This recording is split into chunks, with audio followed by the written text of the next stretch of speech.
these nice setups and team fights, taking Lysandra and the Galio as well. Jarvan now taking on the board, of course, a very powerful flex pick in Europe. We've mostly seen it in the jungle this week, but of course, historically has gone into the top lane, has proved to be a very strong contender in the era of Urgot and Sion falling from favor. Jace ban as well. It's funny because we actually see Jace ban just a lot, but it's one of those champions where I feel like a lot of European teams don't actually want to play it, but you ban it anyway because you can't afford to give it away because of how strong it is. Yeah, because the theoretical top end for Jace is you don't get to play League of Legends against this champion. Usually what happens is it's not amazing, you know, it's like pretty okay, it wins the lane and it doesn't really get anything greater, but we've seen those 1 or 2 games where it really absolutely destroys, and you kind of have to respect that. Now Bwipo, first pick Renekton, immediately locked in. This has been an EU special, an incredibly powerful pick with the Conqueror changes for a multitude of reasons, but I'm just honestly surprised with red side to see them lock in a top lane pick this early. The thing is, because of Jarvan and Jace being banned, I think Karthus just becomes the next, sorry, Renekton becomes the next strongest top laner. We have seen a couple of counters in the form of Olaf. Aatrox is a skill matchup that we even saw from Bwipo yesterday. And basically you want to play lane dominant champions into a Renekton. If you want to stand a chance of being able to beat him, and then hopefully you can outscale him later on into the game. But if he ever gets a lead, he becomes a massive terror, and then we see that Aatrox locked in as well. So maybe expect wanting to have that matchup against Bwipo, who ended up winning it yesterday against Soaz. And of course with Sejuani already locked in, we can feel reasonably confident that it is not going into the jungle. The Alistar now as well. Locked in on the side of Excel, and I like that Expect is willing to take this matchup. He was, of course, one of the first adopters of the Renekton. In the LEC, has had some incredible numbers on it, even in his game yesterday. So good to see him take the other end of the matchup, and now going to find out what Fnatic will round out the first half of their draft with. Hylissang on Braum. Not really a surprise, something he played a lot of in the first half of the split when Fnatic were in their slump. They really started to turn things around when he played more of the Rakan and the Galio.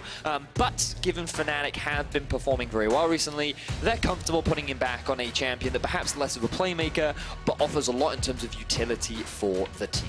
And of course it was the nerf for Khan that Hylissang brought out in their last matchup, Excel versus Fnatic, to help win the game, to kick off a lot of those early game fights to help Fnatic win in the end. We'll see if he can have a similar impact with a less playmaking focused champion as we enter the second ban phase. Rekkles' Tristana taken away, the Cassio removed from the hands of Jeskla, or Special, and the Aurelia as well. The champion I want to bring your attention to right now is the Kalista. It's something that I feel we haven't really seen Rekkles play throughout the majority of his career. I'm sure there are a couple of examples of it, but it's not a champion that's really stood out to me in his hands. Whereas for Jeskla, I believe he did play earlier this split, and with the Alistar already locked in, I think it could be a very good pickup for XL if they wanted to do it. And then Fnatic right now, I think that they want to try and save their mid lane pick for last so they can try and get a good matchup against Special. And see what Excel are going to opt for. We'll of course have to blind pick in at least one of these matchups. Still waiting to see 80 carries on either side. And as you mentioned, Vedius, we kind of expect to see Rekkles lock his here. The Sivir, of course, is available if he wants to go into it, but has a notoriously bad matchup into the Alistar. So the Vayne now coming out. Now that's war. You know, fans used to just, whenever it was Rekkles' Vayne, that was like a European's dream. Back in the day, he was very well known for these high mechanically intensive champions because he was the mechanical god in Europe. Since then, we haven't really seen much of his Vayne other than when he's looking to have some fun. But perhaps they're the ones expecting the Kalista, and he believes that this can be a pretty good matchup to it. But there's the champion we were talking about. And I feel like the second you lock in the Vayne, you're telling the enemy team, you don't get to pick Kai'Sa here, because it's such a strong matchup into that, and it kind of forced them into the Kalista. And you do wonder if that's what Excel wanted already. We're going to see what Jeskla and Mystiques can do with this champion option. I do feel like that you could go for a blind pick LeBlanc right now. I think with the Lysandra taken off the board, she's one of the better champions available in the current matchup. But Zoe, see, this is my issue with the Zoe is that there are more answers to this champion than I believe that there are for LeBlanc. But overall, she is very strong in the current meta. Very, very popular over in the LCK. The problem is I just think Fnatic have a lot of options to be able to deal with it. Orianna being one of them. I think Yasuo is another one. And it's a champion they could even afford to go for because they do have the Karthus in the jungle as well. I want to see Neeko. Whoa. Now going to go into the mid lane in the hands of Nemesis. We had heard all about the bot lane Neeko. Everyone on Reddit was complaining about it. But now we're going to see it in the mid lane.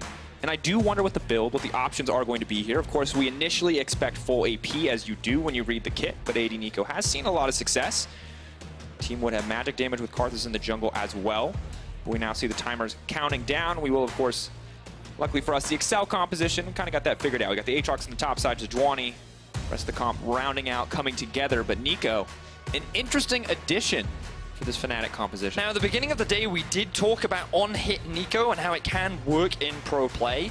Just having a look through some of Nemesis' match history, and he has been playing some Neeko mid with the on-hit build. Ooh. It does do a lot of magic damage, and when you have a Vayne, Renekton, and a Karthus as well, it's not like that they were lacking, so they will bring some mixed damage should he go for that in the mid lane, but typically a very lane-dominant champion. We'll talk a little bit about it once we actually get into the game, but overall from a composition standpoint, things are looking pretty exciting for Fnatic because they have a lot of, they have strong mid lane, if this is the AD on-hit Neeko. They have a Renekton up towards the top side of the map as well, which means that the Karthus should be relatively safe, and he does have a couple of lanes that he can look to play around if he wants to as well. Bot lane is a little bit more of a farm fest, with the Vayne having to play a little bit more defensively.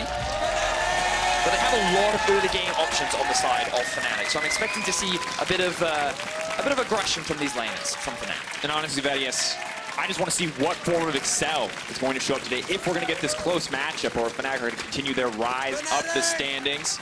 Fnatic fans here to support their team. Excel versus Fnatic. Excel, of course, on the blue side. Fnatic on the red. And Vedius, you talk about these compositions. I love it. Aatrox into the Renekton.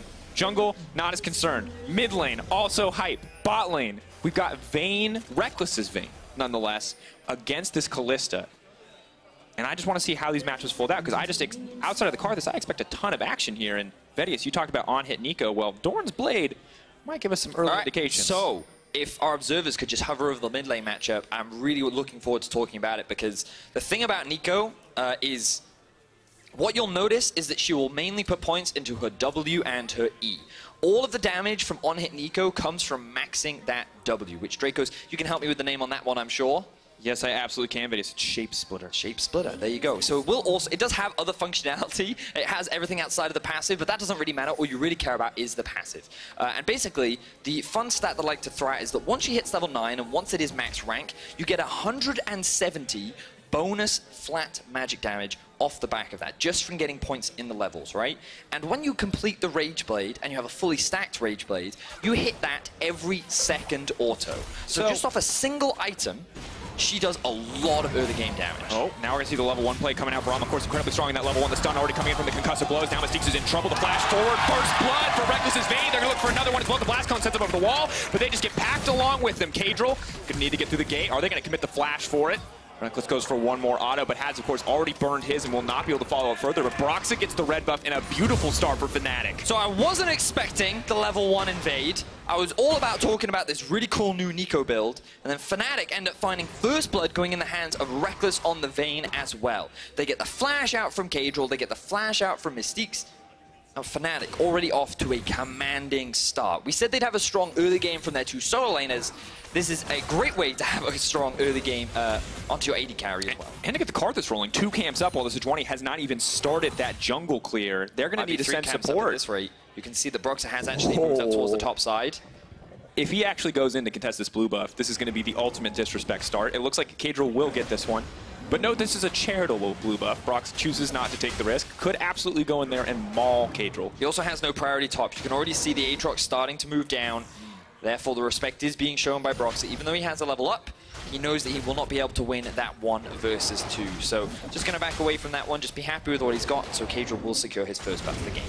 And falling behind in this game right off the bat feels so bad for itself, because Kalista is normally a champion we look at early to mid game to really dominate, losing out. And you're going up against 2 champions, Vedius, who are basically the same, although we'll hold that thought.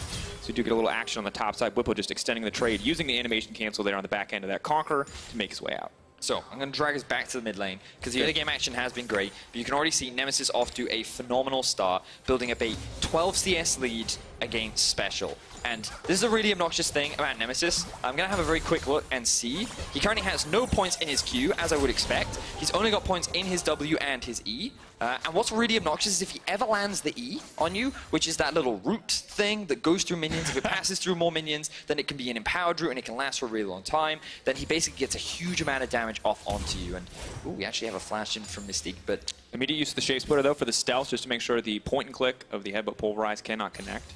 But basically, Nemesis just clears minions really, really fast, just from his auto attack. So it forces a mage like Zoe to get pushed under the tower a lot early on, and that's where this huge CS discrepancy is starting to develop.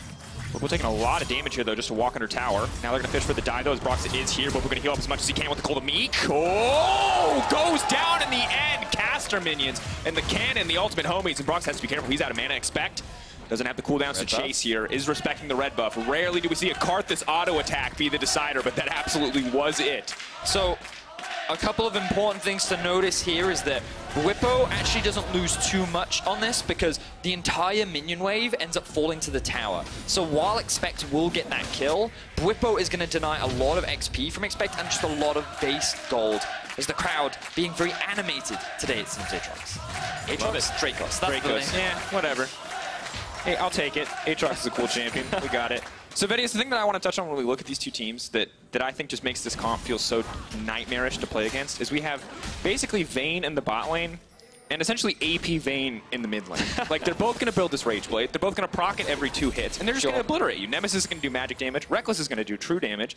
And it feels like Kalista, who we would normally say, ooh, sustained team fights, great for Kalista, lots of auto attacks, is looking down the worst situation possible, but now they're trying to change that. Bot lane coming through. Rekkles now on the back end of a bad trade. Looks like he will get taken down here. The heal does come out. Jeskla could just get stunned up here. The auto's coming in. Rekkles is still alive. I cannot believe it. He is going to go down in the end. Jeskla on the edge of death. Hylissang gonna get that one. And that is the second kill, courtesy of minions, to go down this game. So I love the fact that Fnatic committed to that 2 versus 2. The fact that Rekkles had no flash meant that if he tried to run away, he wouldn't have been able to get anything off the back of it. So at the very least, he's able to trade 1 for 1, meaning that it doesn't end in disaster. But you've got to respect the early laning phase of a Kalista and an Alistar. That's what Jeskla and Mystiques tried to leverage. They find themselves at least 1 kill. The Kalista gets it for herself. That means that the disparity between the 2 AD carries should now be equalized. And of course, using that brief window of opportunity where Rekkles still did not have the flash up and available from the level 1 to find that punish. So well played by the side of Excel. Good to see their bot laner at least keeping things even on the bottom side of the map. We're going to see where Caedrel will put his attention in the minutes to come. For now, he is still getting out-cleared by a Karthus, kind of as expected, such is the nature of the champion. But hoping to find more impact from the Sejuani, especially as we get closer and closer to level 6. So I want to bring our attention to the minimap right now and just the differences in supports. Mystiques, he immediately goes towards the bot lane. He wants to be assisting his AD carry, whereas Hylissang does what he always does once he's level 4, roam immediately through mid. There's nothing that he can really do or offer to his AD carry at this point in time, so instead he just roams through the river. Maybe he can find some wards, maybe he can drop a ward for himself, whatever, but he realizes that there's more that he can do on the map outside of just running bots. Bwipo in trouble though, World Ender now coming out. Bwipo can look for an empowered heal or a stun, does use the Cold Meek and gets level 6 just in time. Caedrel has to respect this. Bwipo can look to double dash through the creeps. Has the Conqueror stacked, will now fall off. Is just going to back off here, but expect burning a lot in that exchange. The level 6 coming in clutch to keep Bwipo alive. Good stuff there from Expect, though. You can see that after getting that early kill, he's not slowing down with the aggression. And the really important thing about the Aatrox versus Renekton matchup is that you don't want to be hit by the full combo from Expect. If you do, you're going to lose that trade. And normally Renekton has the mobility to be able to slice and dice away from it. But if he ever uses it, that's the opportunity that Expect will use to try and come out ahead in those 1 versus 1s. But even after the death we talked a little bit about in terms of farm, Bwipo and Expect actually at very even points. So Bwipo not quite at the disadvantage that Soaz was yesterday in this matchup, even though he's a kill down. Yeah, the dominance coming in.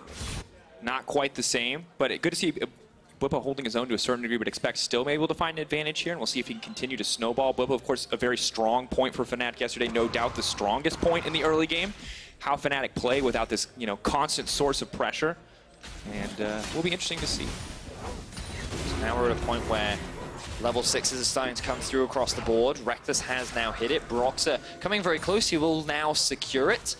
And we actually see a lot of vision invested towards the bot side of the map for Fnatic. They want to allow Rekkles and Hylissang to play more forward in the lane. They know they have priority mid, and so Nemesis. They set up all this vision to allow for this roam to happen. Leverage the level advantage that you have, and double Rekkles appearing in the bot lane. Any European bot lane's worst nightmare. Now it's a Bwipo too. Of course, changing shapes left and right here for Nemesis, debating on which one is the most threatening. Will return back to the mid lane. It's back to Rekkles. Backstep there. And not afraid to trade here. And this is a difficult lane for a special, and you mentioned earlier. You can't stand behind the creeps. If you stand in front of the creeps, you get auto-attacked. It's hard. It's hard being a Zoe here. It's also just mages in the early game against anything that can just auto-attack through the minions. There's very little that you can do about it, so you just gotta kind of suck it up. Meanwhile, Bwipo and expect continuing to trade up towards the top side. Ooh, now comes in the stun right into the turret. Jeskla taken down. Mystiques gonna be in trouble here. Level 5, no ultimate there to save the day. Hylissang goes down in the end to make it a 2-for-1, but Fnatic destroying the bottom side of the map. Hylissang doing what he often does, sacrificing his life for the betterment of his team. That allows Rekkles and Broxah to pick up their kills, and Fnatic continue to snowball this early game. 2.5k is the advantage now, but Caedrel looking for something up top. Oh, expecting to be forced to use the ulti here. Karthus will proc it. Bwipo now needs to make a decision. Caedrel's coming in on the backside. He's going to need to dodge the ulti, but no chance. Perfect use of the animation cancel from Caedrel to land the point-blank ulti to keep his top laner alive. Well, a bit of trading happened in the mid lane. Broxah coming to help out his mid laner Nemesis. Mystique now the one making the roam towards the mid part of the map.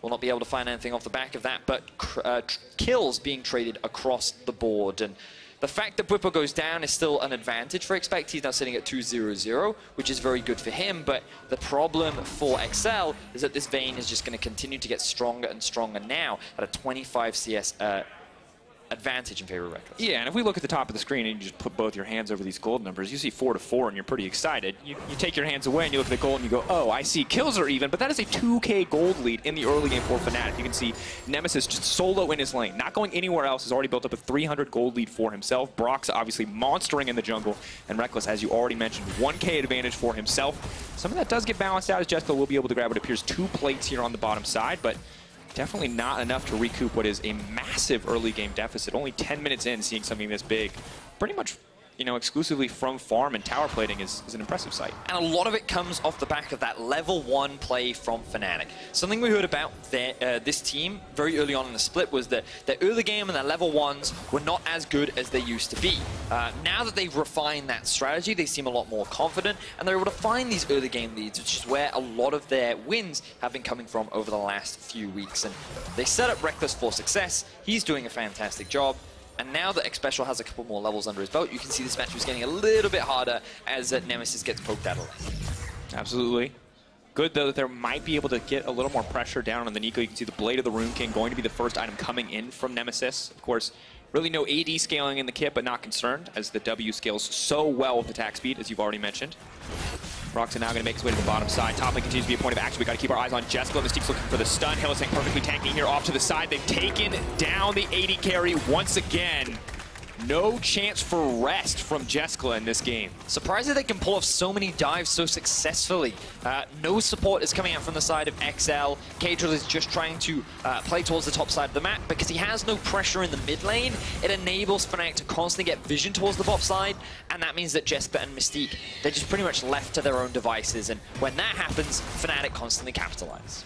And it's doubly good for Fnatic in this game, although Mystiques now looks like he might get just taken down here. Yeah, Broxah gonna go for the killing spree there, taking down the cow. Just absolute domination on the bottom side of the map continues to be the story. And when you look at Excel's game yesterday, you know, Jeskla was a huge strong point versus Schalke on that Cassio. Him and Mystiques looked incredible. You looked at that guy on Thresh, you were stunned. This was his first game on a big stage. But today, it's a very different story where Fnatic are willing to commit the resources to just shut these guys down. Well, we got to go back to the draft in order to talk more about that, Drakos, because remember, the Thresh was the first ban that came out from Fnatic, showing that respect to Mystique. And then what have they done? They've split the mat up. They utilized the pressure they had mid to separate Mystique and Jeskla from their jungler, and then they've just attacked it with the early lead that they got from that level 1 play. So Fnatic came in with a very clear early game plan, and they've been able to execute upon it very clean.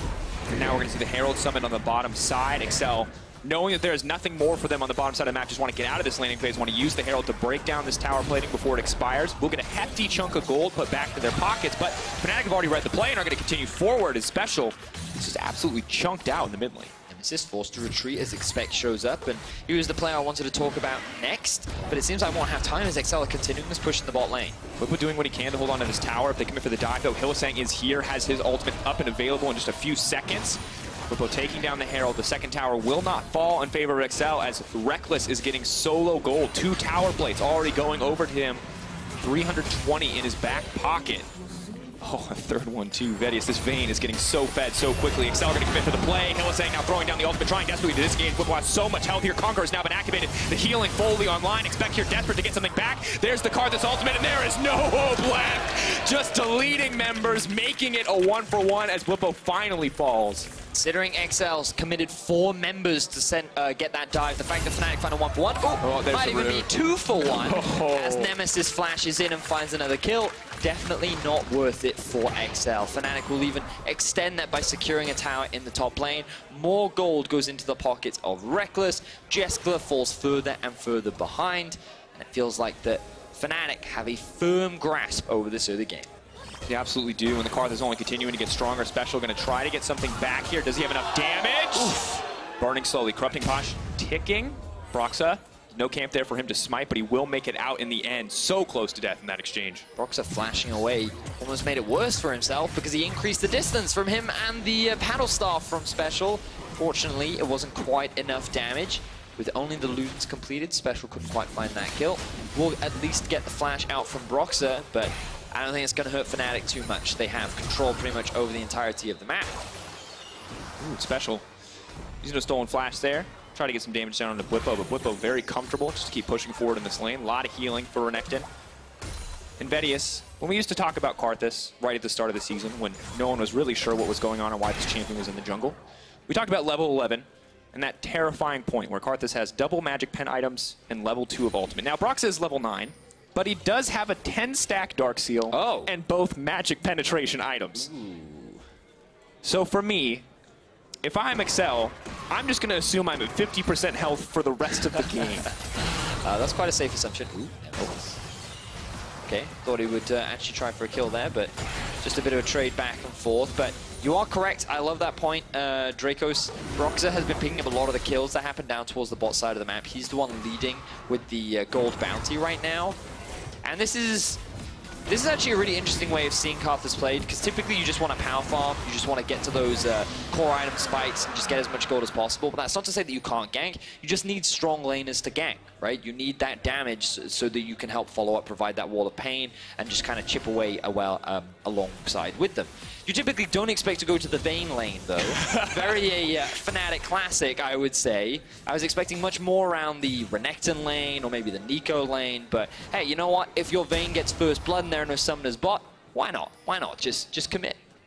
And so far working well. Of course, Rekkles on his way to the Rage Blade. A similar story for Nemesis, the Neeko in the mid lane. And the bounties just keep stacking up on the 3 strongest members of Fnatic. Bwipo, of course, not left on an island, but definitely put a little down and out in this matchup. Still has done well for himself. XL going to try to fire back with some towers of their own, but most likely are poised to give up this bot tier 2 as the teleport has now been committed from Bwipo.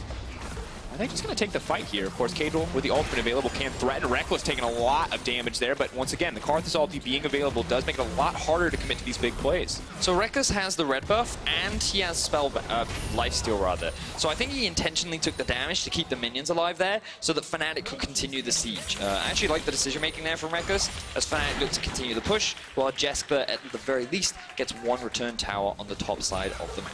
But we went from talking about a game to how do XL trade objectives to how do XL get literally anything. Because moments ago it was a 2K gold lead. That was very large for 10 minutes. Well, we look at it in 17 Vedius, and we're about a 7K gold lead. This is nightmare fuel. And at this stage, with Spear of Shojin steadily getting closer and closer for the Renekton, that's going to make the matchup against Aatrox so much easier. Even one of the stronger points on the map, like Expect, has to start worrying about how all this gold is going to make his life difficult. Nemesis, clever use of the Shape Splitter there. Does sidestep the ulti as well. Insult to injury. Frustration on the face of Caedrel as he misses that one. Nemesis, very speedy as well. That's the one thing that can be overlooked, is that when you proc that extra auto damage on the Neeko, you actually get a second of bonus movement speed as well. So you have a surprising amount of mobility off the back of this champion. And she can be very obnoxious, especially in the early game. She does fall off later, that's the bright side. So you do have to play very early focus, but of course, Fnatic still have the Vayne as late game insurance alongside the Karthus should things go awry. Very true, and I think one of the most irritating things it seems like against playing this matchup for Zoe is if you ever throw Sleepy Trouble Bubble, she just pushes W and says, here, my clone will block this. I will throw this in front of the one way you have to guaranteedly actually land a skill shot. And now, seeing as we have a tiny bit of downtime, for those that might not be familiar with what like an on-hit build means and like actual on-hit, with Blade of the Ruin King, every single hit that you do deals 8% of the target's current health as bonus physical damage. You then have Neeko's W that does bonus magic damage every third hit, which can be changed to every second hit once you have a fully stacked Rage Blade. And you have Press the Attack, which means that once you've got all 3 stacks on top of them, you do, I believe, 6% more damage as well. So you can see how all these things combined together with a lot of attack speeds can be very obnoxious and do a lot of damage once you've got these core item builds complete. And the obnoxious thing especially is that the base damage for Neeko is so high, and the percentage damage for Blade of the Ruin King is so high. So there's not, that doesn't really feel like there's a good way to itemize Vedius. It feels like, oh, this champion is fed, I will die. I will never, I cannot build a single item in the game. I will build Gargoyle, Stoneplate, Kalista, and survive. You can go the ninja helmet thing. Adaptive helmet. Adaptive helmet. That does help. Helmet thing. I like it. That does help a lot against Neeko. Rekkles. Looking for the big plays. Broxah desperate to steal the glory away, and he is going to do so. Alistar will quickly sneak into the corpse of Kalista before running for his life. The last dying wish of Jeskla. No. Neeko. Special now trying to buy time, but Broxah is here as well. Now that Hylissang with the shot over the wall, Special goes back. And they're just going to delete that Zoe. Nemesis almost finding a solo kill onto Special. If it weren't for the jungler, he might have gotten away with it. But fortunately, the rest of the Fnatic show up as well to assist. And this is really just clinical from Fnatic. They're slowly pushing their lead in. They could start a Baron now if they wanted to, but the big risk of that is that's the one big window back into the game for XL. They still have a very strong Aatrox. Expect still level 12, has the Black Cleaver completed, and is looking very comfortable right now. Absolutely is. Spear of Shojin, though, completed on the opposite side. And Vedius, we look at the standings, we have to remember kind of the stakes here. We talked about it. Nobody locks from this game, but Excel right now, we're expecting them to play spoiler. Wondering if they could play spoiler to Fnatic as well. But Fnatic showing this kind of dominance and potentially moving themselves up the standings, taking on the higher spot in the playoffs is going to be very, very important. Of course, you know, 4, 5, 6, not the biggest deal. But if they can somehow move into that third place spot in the games to come, that's a very big deal. Yeah, I mean, it's one of those situations as well where if you're a team in playoffs, I think the team that you want to avoid is probably Fnatic. Oh, absolutely. Given that they are the best performing team so far in the second half of the split. XL fans. Oh. I was trying to figure out what they were saying. I heard let's go. I heard XL. I'm sorry, guys. It's really hard to hear you through XL. Yes, I'm getting thumbs up. Yes, visual cues. Thank you, audience. They're not out yet, dear audience. No, Expect is the guy we're looking at. He's coming in from the flank. Hold him back. There's a lot of damage. Of course, there's 2 Vaynes. I joked about it earlier, but now there's actually 2 Vaynes. You steal the auto attack animation. Yeah. And the base movement speeds. Yeah. Is that an improvement? I don't know enough. It doesn't make a difference. You just steal their attack. You don't become the champion, right? Just you don't get. No. I don't mean stats. I forgot that because attacking a champion breaks it, right? Auto attacking a champion. I think so. Yeah. I was gonna say, could you, if like you could choose like an Ari's auto attack animation, hold that tower and get the fight kicked off. Caedrel doing his best to disrupt, but he immediately gets deleted. Bwipo buying as much time as he can, but so far it's the 1-for-1. Mystiques looking for the flank on the backside, but Rekkles just tearing through that health bar. True damage. He doesn't care about that damage reduction. Expect next on the list. That's a triple for Rekkles. Where's the Penta gonna go? Broxah says, I'm gonna try and take this one away from you. Is not going to push any further. Not looking for the glory play, but ooh. Special firing back. There you are. Reckless Vayne mechanics. Many people are probably going to be happy to see that back.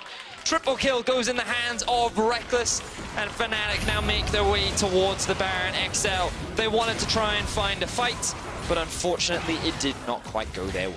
And the fight has to go perfectly because it is 23 minutes into the game. Fnatic moving their gold lead up higher. They're waiting for their teammate to respond to make sure he gets the Baron. That is how uncontested they are in this pit, and it is 11k gold lead for Fnatic. So let's see how this fight starts off. Mystiques is on the flank looking for a potential dive onto the backline. Caedrel gets there, Mystiques is too late, while Bwipo zones 3 members away. But even though Bwipo dies, it doesn't matter, the damage is already done.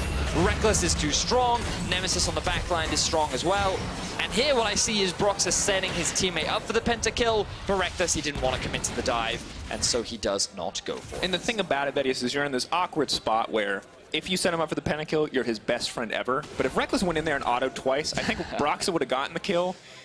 And they would have hated each other, and the season would just end at that point. You can't recover from that. You just heard Odo earlier today. That's not something you come back from. It's true. Having a pentakill stolen from you is the ultimate betrayal. Hylissang. I've seen this one before, he says. Can't steal the death push from us. Hylissang is a whole level above both of those members right now. Here comes Vayne number 2. Huge movement, seeks on the shapeshifter. Bwipo's on the backside as well. That is going to be one dead Kalista. Caedrel just next on the menu. His health bar is irrelevant to this Fnatic lineup. They're going to break through the tier 2. They're going to look to break through the base. Expect doing what he can to get something back, but there is not going to be anything that can stop this Fnatic lineup. Crikey, that was one big croc that came in from behind, and unfortunately for XL, they didn't have the training to handle it. Fnatic find the collapse. They're going to find an inhibitor. They may even find the game, Daniel Drakos. That's a sleepy Braum, ready to block some skill shots. Slowly but surely, Fnatic are breaking through the base. Excel looking to find the upset, now looking to just be a speed bump on Fnatic's path to playoffs. Nemesis firing back, Karthus ulti now coming in, but did not, did target expect. The animation looking a little weird there. That's going to be the win for Fnatic as they move closer to their playoff goals.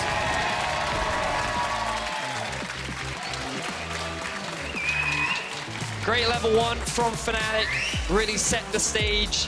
The moment that Rekkles got that first blood, both solo laners were abandoned and Broxah just said, all right, I guess we'll camp this lane. It's kind of like pick a card, you know, where do you want to go? Once you get a first blood on the Vayne, it suddenly becomes an option. More ways to play, of course. Papa Youngbuck there in the back, often praised for his level 1s on the team. Now seeing some of those come to light. And you got to feel, you do not expect to get invaded by the Karthus at level 1. You expect him to be the safe jungler. Frustration on the face of Expect. Even though XL cannot qualify for play. Oh, now he's smiling. I'm getting very mixed reactions right now from Expect. It's an emotional roller coaster. I think we've all, you know, he looks at that game and he goes, I played my lane, I was set up for success, and he found that success to a certain Maybe he wishes he could have done more. That is a common mentality that many of our pro players have. But overall, I do think Expect has had a very solid split, but it was always going to be an uphill struggle. Fnatic have only lost 1 game in the second half of the split. They have looked the most dominant team so far. Fnatic right now confused. Too many fans require hand high fives. There's a debate. Can they walk in front of our camera? Can they not walk in front of our camera? Security man says no. Bwipo said yes and snuck past. He's a rule breaker, that Bwipo. Of course, let's take a chance, Vedius. We can look back at some of those highlight moments from this one, because it was, at the end of the day, very much a highlight reel for Fnatic. Yes, and so this is where the level 1 started. Hylissang set the play up. Braum very strong at these early levels. Feel like Mystiques probably should have flashed a little earlier. And now we get to see more of this action happening towards the bot side. The key thing to note is Rekkles level 6, Broxah level 6, and just look at the vision on the minimap towards the bot side of the map. You can see it's entirely in control of Fnatic. They split the map, meaning that the jungler from XL was there. Rather than backing away, they think they can make this outplay, and they cannot pull it off. This next play is really cool, but I do want to point out that Hylissang did use the animation cancel E ulti W on Braum. Something rarely used because it is highly impractical in a lot of cases, but there it was so sick. And ladies and gentlemen, I don't usually say wow Braum mechanics, but wow Braum mechanics. That's one of my favorite tricks. Never use it because it wastes your most important ability, the unbreakable. But in that one tower dive, it was so clutch. Cool. Fun facts about support. I had no idea that you could even anti-cancel on Braum. Would Deed showed it to us last year. He actually pantomimed it on Euphoria, but we obviously didn't understand what this meant, so he had to make a Twitch video. Might still be on his Twitch account if you guys want to watch it. All right, fun fact. Today I learned. There you go. Hope you all learned a lot today. We got to see the mid lane Neeko. Okay, we got to see the on-hit Neeko. I was not expecting it to be in the mid lane. A lot of players have told me that you can flex it mainly between top and bot, but today Nemesis showcased that it can also go mid. Very lane dominant, very revolving around these 2 core items. And while Neeko wasn't the star of the show, hopefully we'll get to see more of it over the next few weeks. I really liked it. It seemed like a good matchup into Zoe. I want to see what else it can do, what its limits are. And it gets stronger next patch as well. Oh, with the 3-second root? Max rank goes to the creeps, 3-second root. Ladies and gentlemen, it is Nightmare Morgana. Creeps will not save you. Yeah, they actually don't. It's, oh, God, terrifying. Got to shout out Broxah as well. 8-0-5 on the Karthus. And Rekkles went 5-1-8. So when you're kind of looking at player of the game... And that's a good point. Infinity KDA versus a 13 KDA. And that's something you guys got to decide, because we do have Rekkles, Nemesis, Broxah. They're all fighting to become key player of the game, and they need your vote. So be sure to head over to @Esports on Twitter. Quick reminder, the scoreline, 7-0-5 for Broxah, 1-0-6 for that Neeko. From Nemesis... Well, he was 8-0-5. 8-0-5. 8-0-5. And then oh, this is a replay. That's my bad. Yeah. There we go. That makes a lot more sense. But the one death from our boy Rekkles, does that take it away? That's the question you need to ask yourself. You guys have to decide. Because we can't do it for you. That's not our jobs. No, we can't. But to get more insight on Fnatic's win, here is Frankie with their top laner. Hello, hello, Bwipo. You are very happy right now, and I don't blame you, to be honest. How does it feel to win yet again? I mean, honestly, I don't feel like I participated in the victory here, so it feels good to win, but I feel like I was more of a sore thumb this game than anything. What? But you've been having a great few games. I mean, your form is steadily improving week on week, Bwipo. Yeah, and then it kind of...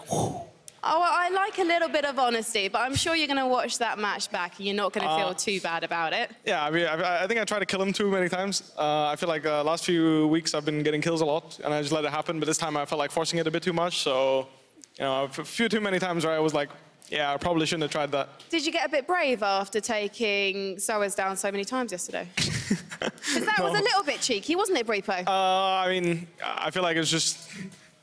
Honestly, after reviewing the game, I don't even think that I played that well.